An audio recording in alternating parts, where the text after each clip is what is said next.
एक छोटे से शहर में रघु नामक एक बड़ा व्यापारी रहता था। वह एक दयालु इंसान था। बहुत सारे लोग उसके घर आते जाते थे और सभी को उसकी मेहमानदारी पसंद थी।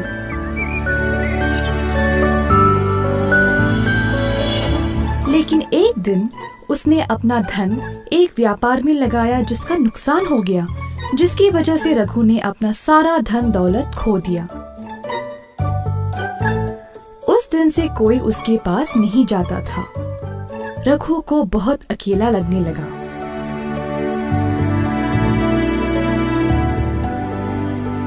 पैसों के बिना मेरा कोई महत्व है ही नहीं, ऐसे कैसे जीऊं मैं? ऐसा सोचते सोचते रघु गहरी नींद में सो गया। उसने तब एक बहुत अच्छा सपना देखा। सपने में एक साधु ने उससे बोला, ओ रघु, तुम बहुत ही अच्छे इंसान हो। मैं तुम्हारी सहायता करूंगा। कल मैं तुम्हारे घर आऊंगा।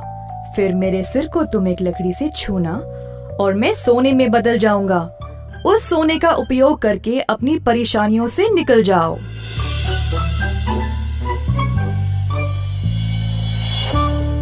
अगली सुबह जब रघु जाग गया तो उसे वो सपना याद रहा। सोच में पड़ गया कि ये सच होगा भी या नहीं। इसी दौरान कोई दरवाजे पर आया। रघु की पत्नी ने दरवाजा खोला और देखा कि नाई आया हुआ है।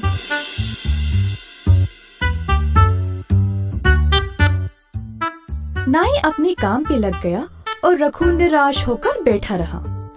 फिर से किसी ने दरवाजा खटखटाया।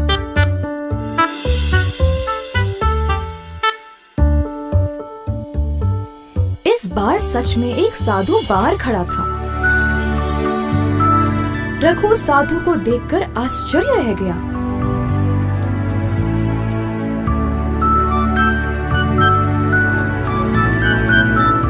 जल्दी से वो लकड़ी ले आया और साधु के सर को उससे छुआ। रघु को विश्वास ही नहीं हुआ कि साधु सच में सोने के रूप में बदल गया। नाई भी ये देखकर अचरज रह गया। रघु ने थोड़ा सा सोना नाई को भेंट में दिया और बोला कि जो कुछ हुआ वह किसी को इस बारे में नहीं बताए। नाई इस बात से सहमत होकर वहाँ से खुशी खुशी सोना लेकर चला गया। कुछ देर बाद वह सोचने लगा, अच्छा तो इन साधुओं के सिर पर लकड़ी से मारने से ये सोने में बदल जाते हैं। अगले दिन ये लालची नाई एक मंदिर गया और सभी भिक्षुओं को अपने घर भोजन पे बुलाया।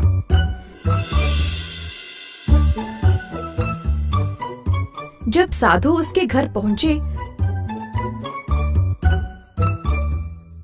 तो नाई ने सबको एक कमरे में बंद कर दिया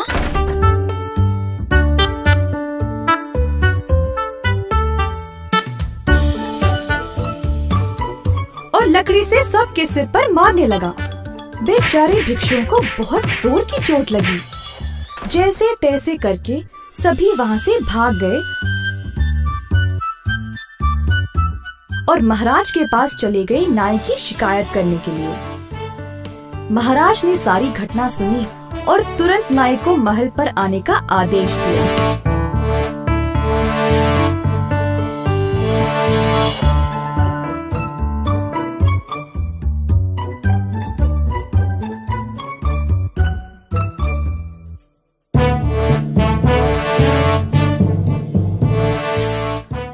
इन भिक्षुओं को क्यों मारा? पूछा महाराज ने। जो कुछ नाई ने रघु के घर पर देखा उसने सब कुछ बताया।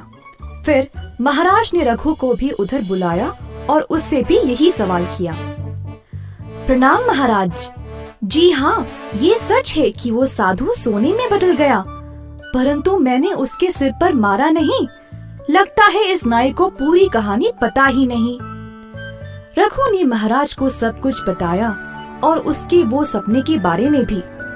आखिरकार महाराज को सब समझ आ गया और उस लालची नाई को उसके कर्मों के लिए बंदी बना लिया।